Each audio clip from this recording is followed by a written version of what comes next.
नमस्कार, स्वागत है आप सभी का। मैं हूं नीलू। तो इस वक्त एक और बड़ी खबर आ रही है नरेंद्र गिरी से जुड़े मामले को लेकर, उनके मौत के मामले को लेकर। उत्तर प्रदेश पुलिस आनंद गिरी को लेकर पहुंची है प्रयागराज। आनंद गिरी को पुलिस लाइन में रखा गया है। महंत नरेंद्र गिरी केस में नामजद है आनंद गिरी और जॉर्ज टाउन थाने में आत्महत्या के लिए उकसाने का केस इन पर दर्ज किया गया था। पुलिस हरिद्वार से अब प्रयागराज लेकर आई है आनंद गिरी को। बता दें आपको कि उनको पुलिस लाइन में रखा गया है। महंत नरेंद्र गिरी केस में नामजद है आनंद गिरी और जॉर्ज टाउन थाने में आत्महत्या के लिए उकसाने का केस दर्ज है। अब यहां से पुलिस पूछताछ करेगी और पूछताछ में आनंद गिरी किस तरह की बातें सामने रखते हैं, देखने वाली बात होगी। तो आनंद गिरी को हरिद्वार से लेकर अब उत्तर प्रदेश पुलिस प्रयागराज पहुंची है और बताया जा रहा है कि पुलिस लाइन में रखा गया है, जहां पर इनसे पूछताछ होगी।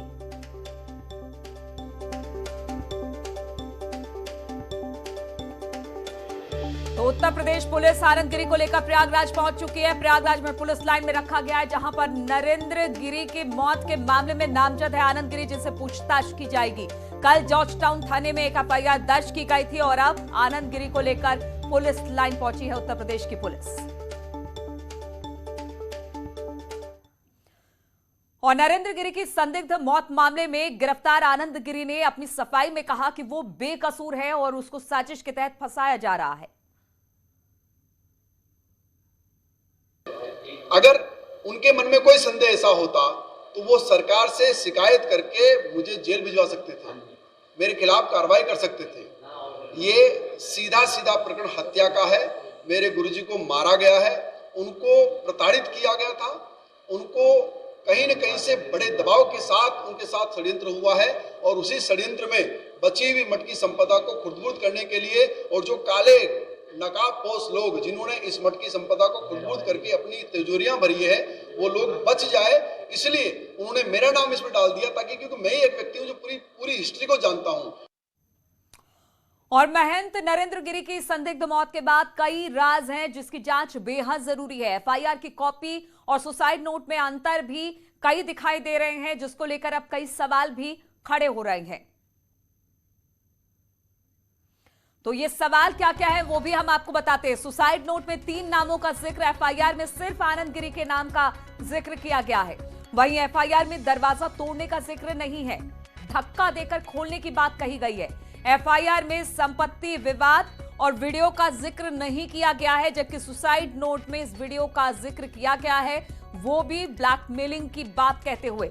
नरेंद्र गिरी ठीक से लिख नहीं सकते थे तो 12 पन्नों की सुसाइड नोट कैसे लिखी गई? ये तमाम सवाल हैं जो अब नरेंद्र गिरी की मौत के बाद निकलकर सामने आ रहे हैं।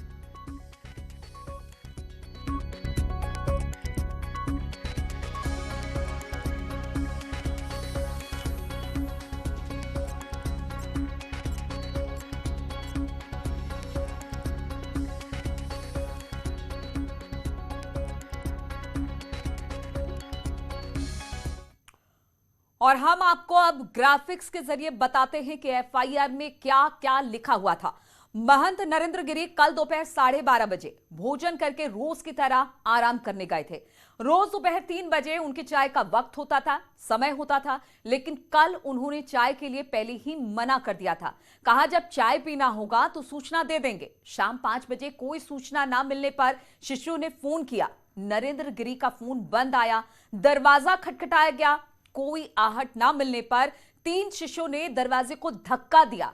धक्का देकर दरवाजा खोला गया तो नरेंद्र गिरी पंखे में रस्सी से लटके हुए पाए और जिंदा होने की संभावना को लेकर शिष्यों ने रस्सी काटकर नीचे उतारा।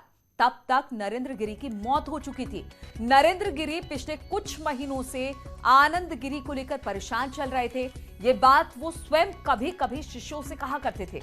आनंद गिरी उनको लेकर उनको बहुत परेशान करता था। अमर गिरी पवन महाराज ने जॉर्ज टाउन थाने में अब इसको लेकर एफआईआर कराई है।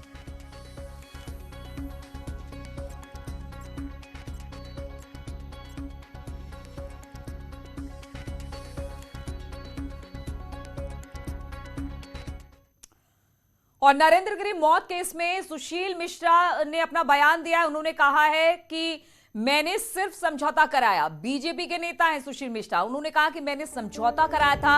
आनंद गिरी और नरेंद्र गिरी के बीच की ये मुलाकात कराई थी। हमने सिर्फ मध्यस्थता की थी। दोनों के बीच बंद कमरे में क्या बातचीत हुई मुझे नहीं पता, लेकिन अगर पुलिस जांच कर रही है, मेरे से पूछताछ करेगी तो मैं इस जांच में पूरा सहयोग करूंगा।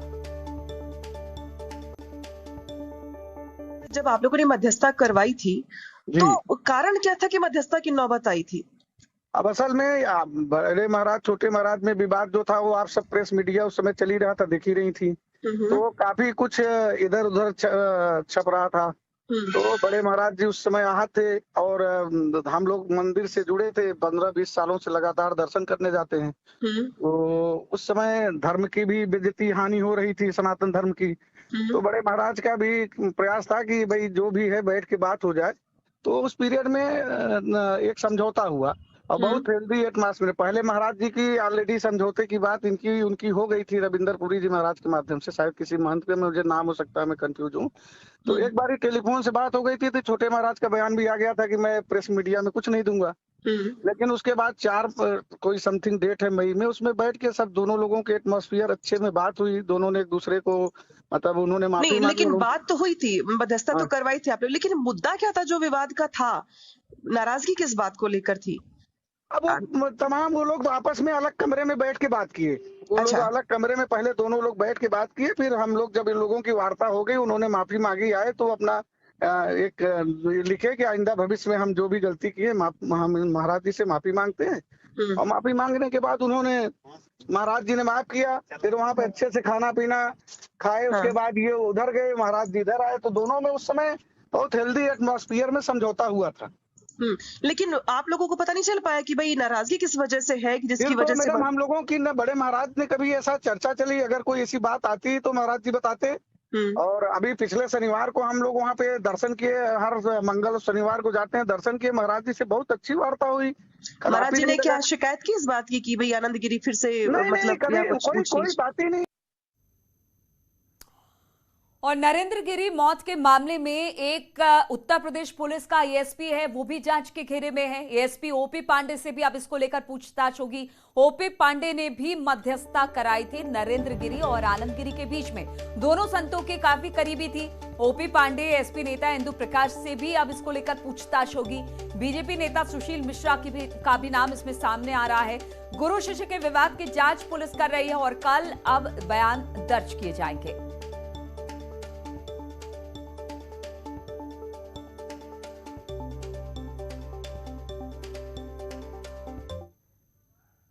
और प्रयागराज में नरेंद्र गिरी को श्रद्धांजलि देने पहुंचे अखिलेश यादव ने कहा कि पूरे मामले की जांच होनी चाहिए। सिटिंग जज से मामले की जांच होनी चाहिए ताकि सच्चाई सामने आ सके।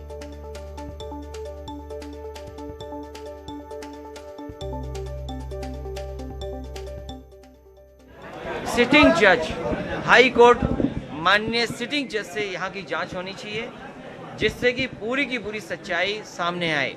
उनके साथ ऐसी घटना होना ये जांच का विषय है और पूरा देश सच्चाई जानना चाहता है। साधु संत सच्चाई जानना चाहते हैं। क्या कहीं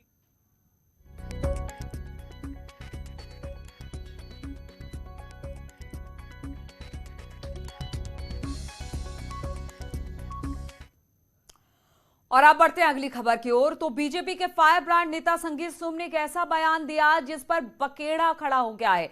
संगीत सोम ने कहा कि प्रदेश में जहां जहां पर मंदिर तोड़कर मस्जिद बनाई गई, वहां पर बीजेपी दोबारा से मंदिर बनवाएगी।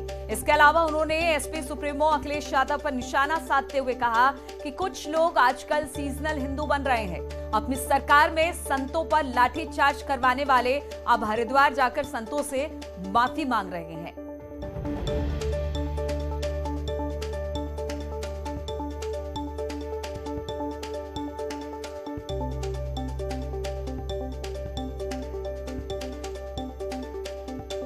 कहती है कि धीरे धीरे जितने मंदिर तोड़ के मस्जिद बनाया गया था, सब जगह मंदिर बनाए जाएंगे। ये भारतीय जनता पार्टी कहती है। अखिलेश यादव जी सीजनल हिंदू बनते हैं, उनके कार्यकर्ता सीजनल हिंदू बनते हैं। सीजनल हिंदू से काम नहीं चलेगा।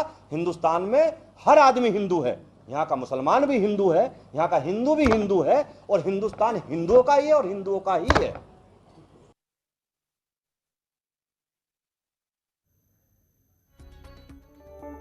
तो आजकल लोग सीजनल हिंदू बन रहे हैं और जहां जहां कभी मंदिर हुआ करती थी जिसको तोड़कर मस्जिद बनाया गया था, एक बार फिर से मस्जिद को तोड़कर मंदिर बनाई जाएगी। संगीत सोम का एक बार फिर से विवादित बयान सामने आया है। उन्होंने कहा है कि कुछ लोग सीजनल हिंदू बनते हैं और अगर जो लोग हिंदुस्तान में रहते हैं वो लोग अपने आप में हिंदू हैं, चाहे यहाँ का मुसलमान भी क्यों ना हो, वो भी हिंदू है। और न्यूज 18 की खास मुहिम मिशन साहस के जरिए स्टार्टअप को आगे बढ़ाने की बेहतरीन टिप्स साझा करेंगे business.com के CEO doctor Vivek Bindra. Doctor Vivek Bindra से जानिए कैसे शुरू करें अपना स्टार्टअप।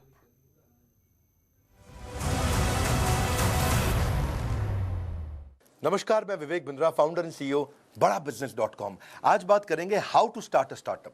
एक स्टार्टअप शुरू कैसे किया जाता है। स्टार्टअप बेसिकली एक वो ऑर्गेनाइजेशन है जो एक समाधान के लिए बनाई जाती है, आपके किसी कस्टमर, आपके ग्राहक की समस्या को सॉल्व करने के लिए। जितनी बड़ी ग्राहक की समस्या को सॉल्व करेंगे, इसको बोलते हैं हैसल प्रीमियम। जितना बड़ा हैसल, जितनी बड़ी समस्या, उतना बड़ा प्रीमियम। प्रीमियम दो प्रकार से है। प्रीमियम मतलब या तो प्रॉफिट मिलेगा या बड़ा मार्केट मिल जाएगा, मार्केट शेयर मिल जाएगा। हैसल प्रीमियम बस ये ढूंढो ढूंढो गड्ढा ढूंढो, ढूंढो ढूंढो कोई गैप को ढूंढो। बस याद रखना। देखो मैं कुछ एक्शंस बता रहा हूं आपको, इनको जितना बड़ा गड्ढा, कोई नया प्रॉब्लम। अब दो प्रश्नों का उत्तर, एक कस्टमर की ऐसी बर्निंग प्रॉब्लम, दूसरा उसको ऐसे सॉल्व करेंगे कस्टमर आपके बिना अपने आप सॉल्व ना कर पाए। अगर वो आपके बिना अपने आप सॉल्व नहीं कर पाया तो क्या होगा, वो आप ही के पास आएगा। लेकिन अगर आप कस्टमर की प्रॉब्लम ऐसे सॉल्व कर रहे हो जिस प्रकार से राम भी कर रहा था, श्याम भी कर रहा था, घनश्याम भी कर रहा था, तो राम श्याम घनश्याम कभी आपके पास कभी किसी के पास चला जाएगा। इसलिए एक सेंट्रल मैसेज, कस्टमर आपसे ना कभी डिस्काउंट मांग पाएगा, ना उधार मांग पाएगा, कस्टमर आपको कभी तंग नहीं कर पाएगा जब इन दो प्रश्नों का उत्तर ऐसे सॉल्व करें कि कस्टमर की बर्निंग प्रॉब्लम को, कि वो आपके बिना अपने, ये एक नौकरी की तरह नहीं है। हाँ, जो काम करे उसकी उंगली करो, जो काम ना करे उसकी चुगली करो। देखा आपने कितना पॉलिटिक्स होता है, रघुपति राघव राजा राम, जितनी तनख्वाह उतना काम। ऐसे नहीं है ये एक बड़ी जिम्मेदारी है, ये बहुत बड़ी जिम्मेदारी है, जहां पे आप अपने स्किल सेट्स को ढूंढ के आप कस्टमर की बर्निंग प्रॉब्लम को सॉल्व करते हैं, आप अपना स्वॉट एनालिसिस करते हैं, आप कंटिन्यूसली इंप्रूवमेंट करते हैं। जान लेना प्रकृति है, मान लेना संस्कृति है, और अपने प्रॉब्लम के बनाए हुए सोल्यूशन को सुधारते रहना आपकी प्रगति है। आप बर्निंग प्रॉब्लम को सॉल्व करिए और ऐसे करिए कि वो बड़ा यूनिक सोल्यूशन हो। धन्यवाद।